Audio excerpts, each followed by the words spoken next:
नमस्कार किसान भाइयों, यदि आपने अपनी मक्का की फसल में पहली सिंचाई कर दी है और पहली खाद लगा दी है, परंतु उसके बाद भी आपकी जो मक्का की फसल है, उसमें पौधों में पीलापन है, पौधे छोटे बड़े हो रहे हैं, पौधे लाल पड़ गए हैं, पौधे पतले हैं, कमजोर हैं और फसल की जो ग्रोथ है वो काफी कम है।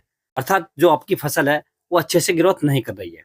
तो आपने एकदम सही वीडियो पर क्लिक किया है, आप एकदम सही वीडियो देख रहे हैं। क्योंकि किसान भाइयों, इस वीडियो के माध्यम से मैं आपको जानकारी दूंगा कि आप अपनी मक्का की फसल में दूसरी खाद के रूप में कौन से खाद और फर्टिलाइजर लगा सकते हैं, और जो मैंने आपको समस्याएं बताई हैं उसे आप कैसे कंट्रोल कर सकते हैं, कैसे इन समस्याओं का समाधान कर सकते हैं। इस वीडियो के माध्यम से मैं आपको पूरी जानकारी दूंगा, तो आप वीडियो को पूरा देखें, अंत तक देखें, ताकि आपको सही जानकारी प्राप्त हो सके। और जो किसान भाई चैनल पर पहली बार आए, ये वीडियो को पहली बार देख रहे हैं, उनसे छोटी सी रिक्वेस्ट है, वीडियो को लाइक करें, चैनल को सब्सक्राइब कर लें और पास वाली घंटी को भी दबा दें, ताकि हमारे आने वाले खेती संबंधित सभी प्रकार के वीडियो आपको समय से मिलते रहें।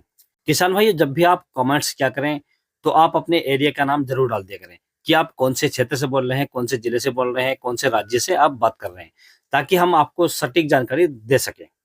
तो सबसे पहले किसान भाइयों, हम जान लेते हैं कि हमारी मक्का की फसल में ये समस्याएं क्यों आती हैं। तो हमारी मक्का की फसल में ये समस्याएं जो आती हैं, ये 4 कारणों से आती हैं। तो इसमें जो सबसे पहला कारण है, जो आपने अपनी मक्का की फसल को पानी दिया है, या तो आपने ज़्यादा लेट दिया है, ज़्यादा सूख गई आपकी मक्का जब दिया है, ये समस्या भी हो सकती है। दूसरा, जो आपने पानी दिया है अपनी मक्का को, आपने ज़्यादा पानी दे दिया, यानी मक्का के अंदर ज़्यादा पानी भर गया है, जिसके कारण हमारी मक्का की फसल के पौधे और छोटे बड़े रह गए हैं, या पौधों की ग्रोथ रुक गई है। तीसरा, जब आपने अपनी मक्का की फसल में सिंचाई की थी पहली, तो उस समय आपने सही खाद और फर्टिलाइजर का प्रयोग ना किया हो, या उसमें अच्छे खाद नहीं डाले हों, जो मक्का की फसल को जरूरत हो वो खाद नहीं डाले हों। चौथा, हो सकता है आपकी मक्का की फसल में इल्ली का प्रकोप हो, या सुंडी का प्रकोप हो, या कोई अन्य कीट लगा हो। ये चारों समस्याएं इन्हीं कारणों से आती हैं। अब किसान भाइयों, जो आपकी खाद की समस्या है, आपको मक्का की फसल में पहली खाद कौन सी डालनी चाहिए, ये मैंने वीडियो आपके लिए चैनल पर डाल रखी है, आप उसे देख सकते हैं और उसके अनुसार ही आप अपनी मक्का की फसल में पहली खाद लगा सकते हैं। और यदि आपकी मक्का की फसल में इल्ली का प्रकोप है या सुंडी लगी हुई है, तो सुंडी के लिए भी मैंने अपने चैनल पर वीडियो पहले से डाल रखी है, आप उन्हें जाकर भी देख सकते हैं।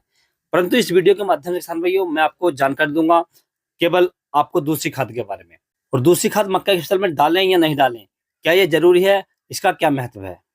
किसान भाइयों, यदि हम दूसरी खाद के महत्व की बात करें, तो जब हम अपनी मक्का की फसल में पहली खाद लगा देते हैं और पहली सिंचाई कर देते हैं, तो जो कमियां रह जाती हैं हमारी मक्का की फसल में, जैसे ग्रोथ कम होती है, पौधे पीले पड़ जाते हैं, फसल लाल पड़ जाती है, ये पौधे पतले रह जाते हैं, और कभी कभी फसल की जो ग्रोथ है वो पूरी तरीके से रुक जाती है।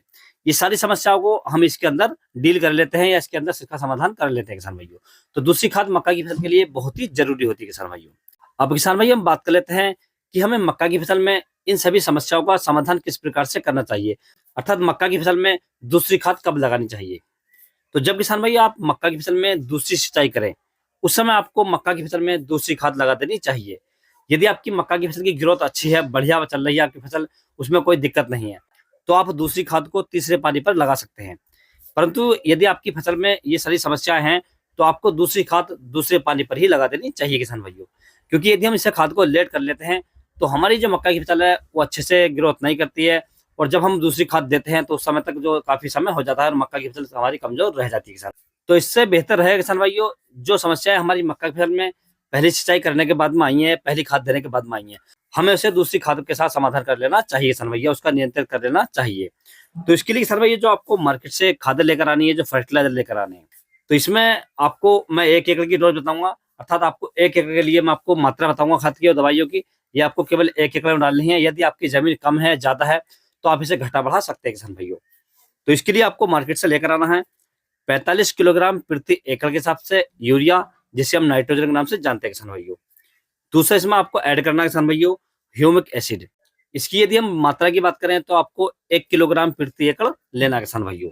और तीसरा जो आपको इसमें ऐड करना है किसान भाइयों, जो हमारी फसल के अंदर जड़ वाले कीट हैं या सुंडी वगैरह लगी हुई है जड़ में, उसका समाधान हो जाए, तो इसमें आपको लेना है कार्टब हाइड्रोक्लोराइड। इसकी यदि हम मात्रा की बात करें, तो आपको 5 किलोग्राम प्रति एकड़ के हिसाब से ऐड करना है किसान भाइयों। ये तीनों ही खादें आपको लेनी किसान भाइयों, और तीनों खादों को अच्छे से आप मिक्स कर लें, मिला लें एक जगह।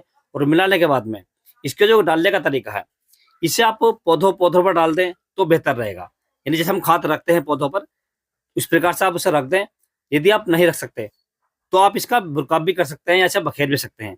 बखेरने का जो तरीका किसान भाइयों, जो हमारे पौधे की मेन गोब होती है, जहाँ से पौधा ग्रोथ करता है, वहाँ पर आपको ये खाद नहीं डालना है। केवल नीचे-नीचे ही डालना है ताकि ये जड़ों में रहे, ऊपर तक ना जाए। यदि ये खाद ऊपर चली जाएगी, तो जो हमारी मक्का की फसल है, उसकी जो गोब है, जहाँ से ग्रोथ करती है, वो झुलस जाएगी। तो इससे बेहतर रहेगा कि आप इसे खाद को पौधों-पौधों पर ही डाल दें और जो पौधे कमज़ोर हैं, उन पर थोड़ा ज़्यादा डाल दें किसान भाइयों और पौधे से लगभग 1 इंच की दूरी पर डालें। यानी पौधे से सटाकर ना डालें या पौधे के बराबर में ना डालें, पौधे से 1 इंच दूरी पर डालें किसान भाइयों, ताकि हमारा पौधा झुलस ना पाए। और डालने के बाद में किसान भाइयों आप अपनी मक्का की हल्की सिंचाई करें। ज़्यादा सिंचाई ना करें, हल्की सिंचाई करें और सिंचाई भी शाम के समय में करें। क्योंकि गर्मी का मौसम होता है, यदि हम सुबह के समय में सिंचाई करते थे और दोपहर के समय में धूप पड़ती है, धूप निकलती है, जब पानी गर्म होता है, तो हमारी मक्का की फसल की ग्रोथ के बजाय वो रुक जाती है और यानी उसमें समस्या और ज़्यादा हो जाती है। तो आप हमेशा ध्यान रखें, जब भी आप मक्का की सिंचाई करें, हमेशा शाम के समय में करें या रात के समय में करें। वो बहुत बेहतर रहेगा। इससे आपकी मक्का की फसल की ग्रोथ भी अच्छी रहेगी, पानी की समस्या भी नहीं आएगी और आपकी जो फसल है उसमें पानी भी गर्म नहीं होगा किसान भाइयों और आपकी मक्का की फसल की ग्रोथ भी बढ़िया होकर चलेगी। तो इस प्रकार से किसान भाइयों आप अपनी मक्का की इन समस्याओं का समाधान कर सकते हैं, इन खादों को लगा सकते हैं और अपनी मक्का की ग्रोथ को बढ़ा सकते हैं और मक्का की फसल से बढ़िया और शानदार उत्पादन ले सकते हैं किसान भाइयों। यदि किसान भाइयों आपको किसी अन्य फसल के बारे में कोई जानकारी चाहिए तो आप मुझे कमेंट्स कर सकते हैं या व्हाट्सएप पर मैसेज कर सकते हैं। व्हाट्सएप का नंबर मैंने नीचे डिस्क्रिप्शन लिंक में दे रखा है, आप वहां से ले सकते हैं और अपनी फसल का फोटो डालकर किसी भी समस्या का, किसी भी फसल के बारे में कोई भी समस्या का समाधान पूछ सकते हैं किसान भाइयों। यदि किसान भाइयों मेरे द्वारा दी गई जानकारी आपको अच्छी लगी हो, वीडियो पसंद आया हो तो वीडियो को लाइक करें, शेयर करें और चैनल को जरूर सब्सक्राइब करें। वीडियो देखने के लिए धन्यवाद।